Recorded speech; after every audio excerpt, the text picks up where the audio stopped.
सबको जय मसीह की। मेरा नाम अरुण कुमार, मैं जलंधर पंजाब का रहने वाला हूँ। आज मैं आपके साथ, जैसे कि आपने वीडियो का हेडिंग देखा होगा कि अपना बीज जो है वो परमेश्वर के दासों को ना दें तो कहाँ दें। आप हमें कमेंट करके बताएं, अपने विचार हमारे साथ शेयर कर सकते हैं।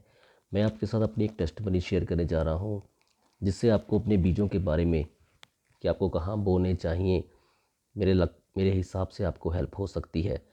मैं आपके साथ एक टेस्टमनी शेयर करने जा रहा हूँ, जिसमें जैसे मैंने आपको बताया कि मैं जलंधर का रहने वाला हूँ।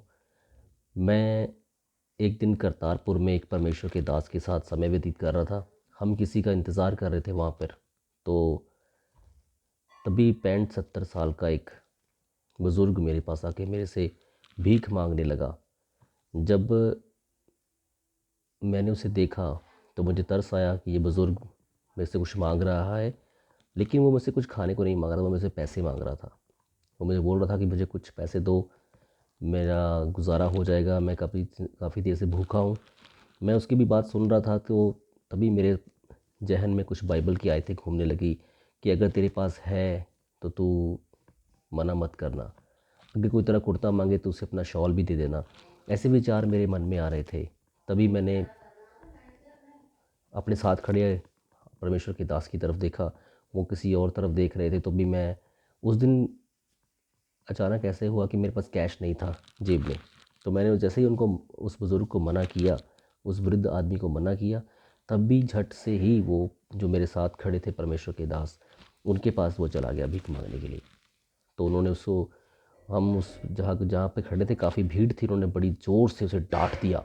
और मैं भी देखने लगा कि ये क्या हुआ। उन्होंने उसे डांटा कि तू इतना बुज़ुर्ग हो के भी तू भीख क्यों मांग रहा है, तू पैसे ही क्यों मांग रहा है। अगर तेरे पास नहीं है तो खाना मांग, अगर तेरे को ज़रूरत है तो खाना मांग, तू पैसे ही क्यों मांग रहा है। ऐसा जब उन्होंने बोला, तभी मैंने क्या देखा कि एक औरत उनके पास आई, उसने उसे एक दूध का पैकेट और थोड़े से चावल उसे दिए। ये देखकर मुझे बड़ी खुशी हुई कि जैसे ही परमेश्वर के दास ने उसे बोला कि तू खाना मांग, खाना उसके पास आ गया।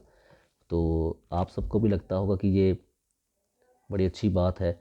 लेकिन जैसे हम बाइबल में देखते हैं, बाइबल में लिखा है कि प्रभु यीशु मसीह ने बोला कि कुछ बीज पथरीली भूमि में गिरे, कुछ बीज झाड़ियों में गिरे और कुछ अच्छी भूमि में गिरे, और जो अच्छी भूमि में गिरे वो 30 गुना, 60 गुना और 100 गुना फल लेकर आए।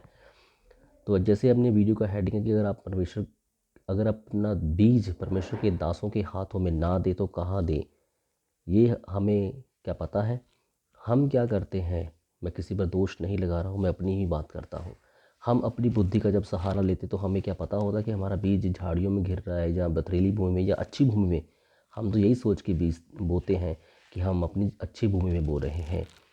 तो आपको जीवित चर्च के बारे में पता होना चाहिए, उस दास के बारे में पता होना चाहिए कि वो दास सच में परमेश्वर के साथ समय व्यतीत करने वाले हैं या नहीं। मैं खामरा चर्च जाता हूँ। मैंने ये जो टेस्टिमनी आपके साथ शेयर करने वाला हूँ अभी आधी की है, वो मेरे आत्मिक पिता प्रेरित अंकुर यूसुफ नूर जी के द्वारा, जो मैं उनके जीवन को देखा, मैंने समय बिताया है खामरा चर्च में, मैं फॉलो किया हूँ। मैं इतनी आसानी से मानने वालों में से नहीं हूँ, मैं बॉर्न टू क्रिश्चियन हूँ। बहुत चर्चेस में घूमने के बाद मुझे जो रियल रेवलेशंस, जो परमेश्वर के वचन का ज्ञान मिला है, वो खामरा चर्च से मिला है। मैं अपने आत्मिक पिता का, जो उन्होंने मेरी बुद्धि को बढ़ाया है, जो हमारे आत्मिक ज्ञान को बढ़ाया है, मैं उनका बहुत बहुत धन्यवाद करता हूँ।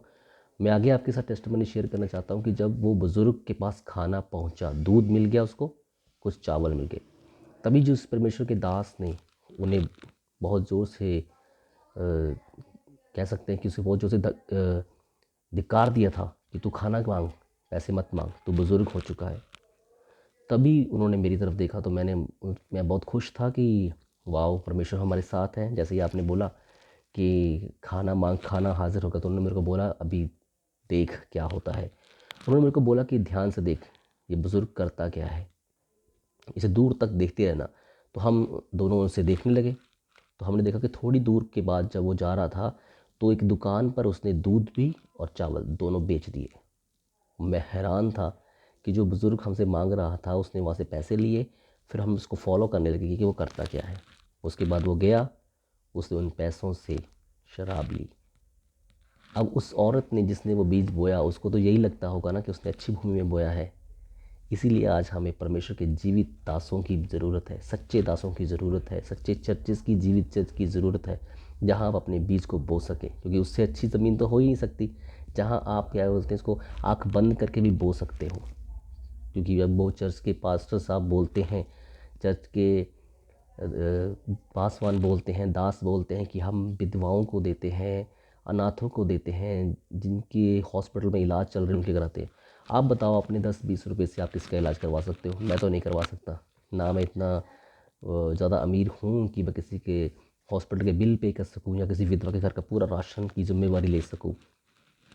तो इसीलिए जब आप अपना छोटा सा बीज अपने परमेश्वर के दासों के हाथों में देते हैं और उनको दिखता है कि किसकी हेल्प करनी है और किसकी नहीं करनी है, आप कैसे जान लोगे कि कोई जब आपके पास आके बोलता है कि मेरे घर में कोई बीमार है, मेरे घर में मेरा बच्चा बीमार है, बोलता है माँ बीमार है, बाप बीमार है, आप कैसे जानोगे कि वो सच बोल रहा है कि झूठ बोल रहा है? इसीलिए परमेश्वर ने अपने दास दिए, इसीलिए इज़राइल को परमेश्वर ने मूसा दिया था। वो नहीं जानते थे कि जब सामने समंदर आएगा तो रास्ता कहाँ से होगा। परमेश्वर अपनी गहरी बातें अपने दासों पर प्रकट करता है, अपनी ही कलीसिया के लिए, अपने ही लोगों के लिए, और हम उन्हीं दासों से ज़्यादा समझदार बनते हैं। हम हिसाब लगाते हैं, अगर पास्टर जी प्रचार कर रहे हैं बीज के लिए, तो हमें लगता है कि वो प्रचार कर रहे हैं कि एडमिशन्स खुल चुकी हैं बच्चों की, शायद इसलिए, या कार की किस्त या घर की किस्त तो नहीं रुक गई। हम कैलकुलेशन शुरू कर देते हैं। और बाइबल में लिखा है कि परमेश्वर देने वाले को नहीं, दान को नहीं देखता, नीयत को देखता है। इसलिए जब 2 दमड़ियाँ बोने वाली विधवा ने बोया तो यीशु मसीह ने बोला था कि इसने सबसे ज़्यादा बोया। तो सबको मैं इसके द्वारा, अपनी टेस्टिमनी के द्वारा मैं सोचता हूँ कि आपकी बीज को लेके ज़रूर कुछ ना कुछ हेल्प होगी। तो ये मेरे अंदर बोझ था जो मैंने आपके साथ शेयर किया है। सबको जय मसीह की।